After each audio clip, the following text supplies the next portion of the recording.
could XDC hypothetically reach the price of $3 this year in 2025? I think maybe, even though that's not financial advice. The reason being is because I've taken a look back in history, and I do know that usually altcoins, as a worst case scenario, historically speaking, they typically peak around 18 months after a Bitcoin halving event. Now, did the last Bitcoin halving event happen even a year away from where we are as of right now? No, it hasn't even been a year yet. Keep in mind, the last Bitcoin halving event happened back in April. So we're not even a year removed, let alone 18 months from then, which is a year and a half. So again, a year and a half from then would mean actually around October this year. So if anything, I still think there's a ways to go. I mean, just imagine what's going to happen in April, May, June, July, as the bull run gets a lot better. Once there's a good recovery, I still do believe that there could be a massive shift here. And as quickly as the sentiment did change when things didn't do that well, when things had a pullback, I think it'll be equally as amazing or as equally as fast the change in sentiment when things go back up again. And think about this as well, right? Even according to Charles Hoskinson, who not only is the co-founder of Ethereum, but the founder of Cardano, he does predict that in the next 1 or 2 years, based on a video that he was a part of back in November last year, he said that again, 1 or 2 years from then, he could very well see Bitcoin reaching anywhere between $250,000 all the way up to $500,000.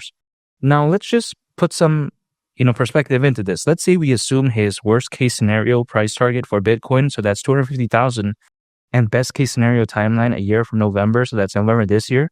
If let's say Bitcoin were to reach $250,000 in November this year, $3 even at that point for XDC may seem a little bit bearish in my opinion.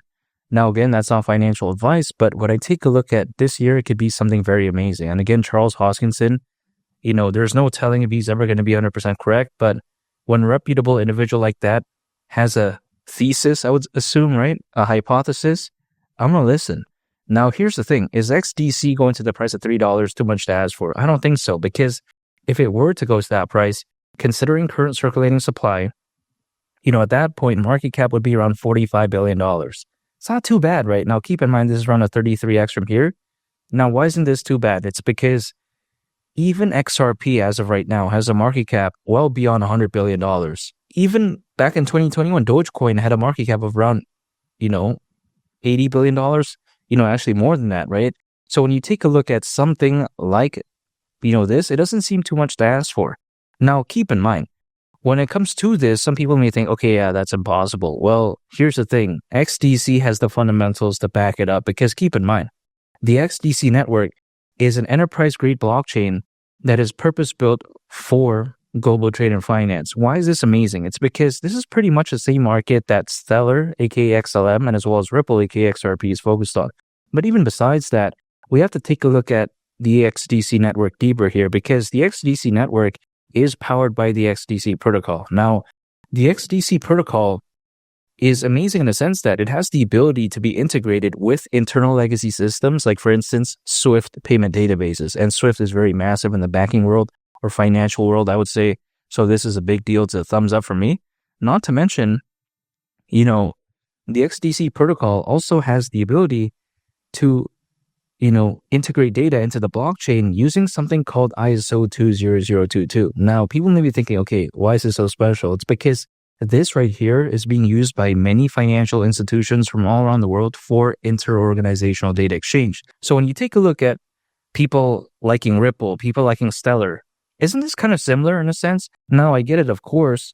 XDC doesn't have the fans or the hype of that, right? But the way you take a look at it is that in terms of fundamentals, it's really no different, in my opinion. It's kind of like eating pizza from Domino's or Pizza Hut. It's like, okay, they're both pizza. You know what I mean? That's the way to take a look at it. Now, also, not to mention, the XDC network is allegedly able to process over 2,000 transactions per second. I mean, that's amazing, right? So when I take a look at XDC, it really is a very fantastic project. I think this year could be very special, but it really is just a waiting game, which is why I'm still staying patient. Anytime an income I'm acquiring, I'm holding, I'm just waiting, and I'm not giving up, because when we take a look at, for instance, the global trade and finance market, that right there is already very massive, but it's actually predicted to be worth up to $5 trillion in value by 2028, according to Mordor Intelligence. Not to mention, the payments market is currently valued at over $2 trillion. So I still do believe that there's a lot of, yet to give when it comes to XDC. It still has a lot to prove. Now, keep in mind, because of the Ripple and SEC case, a lot of developers for quite a while, they were apprehensive to join in on this space. And I think the reason being was because, again, the Ripple and SEC case, many of them probably thought that, hey, we're going to put a lot of resources, a lot of effort, a lot of time. And then it's on a market that has a lot of, I guess, bad reputation. I think they were probably like, yeah, now we're going to move to something else, like maybe AI projects or like DeFi or blockchain gaming or whatever the case may be. But as a result of that, it was a blessing in disguise, because now XDC could have its time to shine. It's already done pretty good, much like I predicted, but there's still ways to go. And of course, there's this pullback, so people may not like it. But again, I think better days are ahead. And keep in mind, when it comes to, again, Ripple and Stellar, they're very top heavy, right? They're pretty much like the number 1 and 2. But then the number 3, number 4, number 5, it's still up for grabs. XDC has the opportunity to do that. It doesn't necessarily guarantee that it will do that, but hypothetically, it has the chance, which is why I do believe in it. And when I take a look at something like this, I think it's too good for me to give up on. And that's why I still believe in it. $3 wouldn't surprise me whatsoever during this bull run. And more specifically, sometime in 2025, let's say around near the end of it, reaching the price of $3, that wouldn't shock me whatsoever. And make sure to subscribe if you gain value from this video. I greatly appreciate it. It's been Lee the Captain, and I'll catch y'all on the next one. I'm out. Peace. Bye.